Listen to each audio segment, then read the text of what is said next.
सरकार ने हमारी जो मांग थी उस मांग को मान लिया।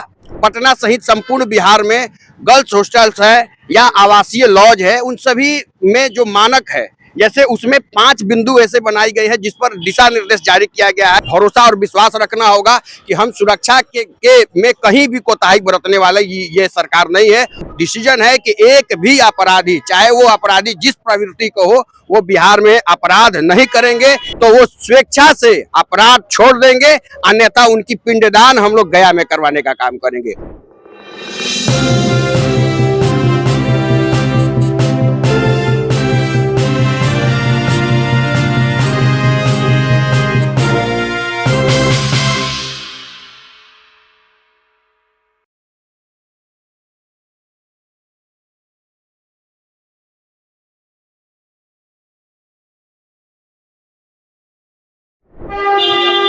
पटना के शंभू हॉस्टल का मामला हो या फिर परफेक्ट पीजी का मामला हो, दोनों मामलों को देखते हुए बीजेपी के नेता अर्जुन गुप्ता ने बिहार सरकार को पत्र लिखा। पत्र में हॉस्टल की सुरक्षा और तमाम मुद्दों को लेकर जो है इन्होंने कई बिंदुओं को रखा, जिसके बाद बिहार सरकार ने और बिहार पुलिस ने जो है इसके मांगों को स्वीकार किया है और उधर से जो है आदेश जारी किया है। क्या कुछ आदेश जारी किया गया है, क्या कुछ इनकी मांगे थी, तमाम मुद्दों को लेकर इनसे बातचीत करते हैं। क्या कहिएगा सर?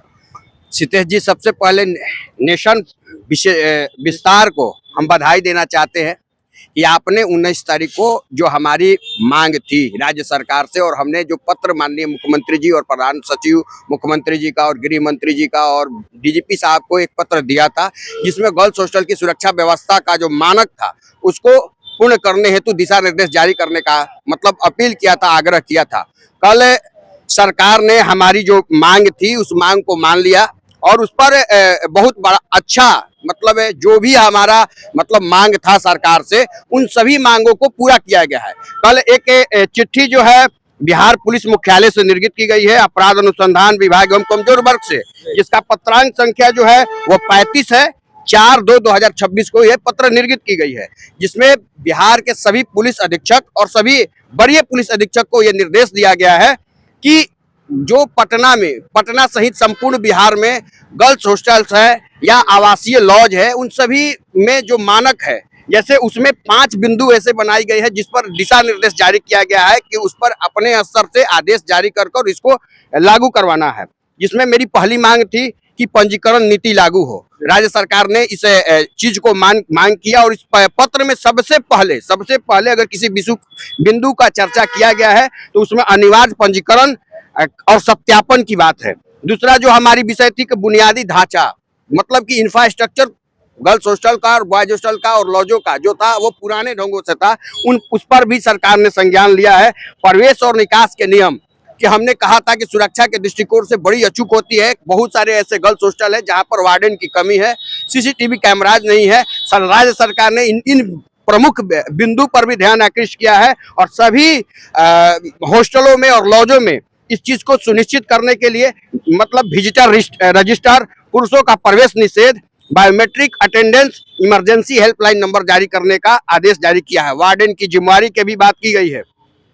तो राज्य सरकार को और बिहार के गृह मंत्री आदरणीय सम्राट चौधरी जी के प्रति मैं आभार व्यक्त करता हूं कि आपने इस बड़ी जनहित का जो विषय था, हम लोगों के भाइयों की बहनों की जो सुरक्षा की व्यवस्था थी, आप इन सभी बिंदुओं पर ध्यान आकृष्ट करते हुए आपने बहुत बड़ी यह निर्णय लिया है। इसके लिए हम राज्य सरकार को और माननीय मुख्यमंत्री जी को, गृह मंत्री जी को, डीजीपी साहब को और बिहार के मुख्यमंत्री जी के प्रधान सचिव को हम धन्यवाद देते हैं कि आपने हमारे 19 जनवरी को हमने आवेदन दिया था और 4 फरवरी को मात्र 15 से 16 दिनों में इतनी बड़ी निर्णय लेकर बिहार की जो महिलाएं हैं, बच्चे हैं, उनकी सुरक्षा का ख्याल रखते हुए आपने सभी जिला पुलिस पदाधिकारी को और वरीय पुलिस पदाधिकारी को आपने दिशा निर्देश जारी किया है। मैं इसके लिए राज्य सरकार को बहुत बहुत आभार व्यक्त करता हूँ।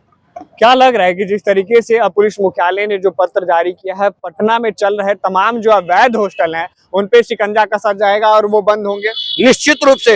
मैंने पहले भी आपके चैनल को बताया था कि यह जो सरकार है एकदम निश्चित रूप से हमें इस सरकार पर एकदम भरोसा और विश्वास रखना होगा कि हम सुरक्षा के में कहीं भी कोताही बरतने वाला ये सरकार नहीं है। और इस सरकार में जो हमारे गृह मंत्री हैं आदरणीय सम्राट चौधरी जी, निश्चित रूप से वो बिहार में लॉ एंड ऑर्डर को बनाने के लिए परिपक्व है और उनका एकदम साफ डायरेक्ट डिसीजन है कि एक भी अपराधी, चाहे वो अपराधी जिस प्रवृत्ति को हो, वो बिहार में अपराध नहीं करेंगे, या तो वो स्वेच्छा से अपराध छोड़ देंगे, अन्यथा उनकी पिंडदान हम लोग गया में करवाने का काम करेंगे। और निश्चित रूप से ऐसे आदेश यह साफ बतलाते हैं कि उनका जो बिहार में सुरक्षा व्यवस्था को पूर्णतः लागू करने का जो संकल्प है वो दिख रहा है।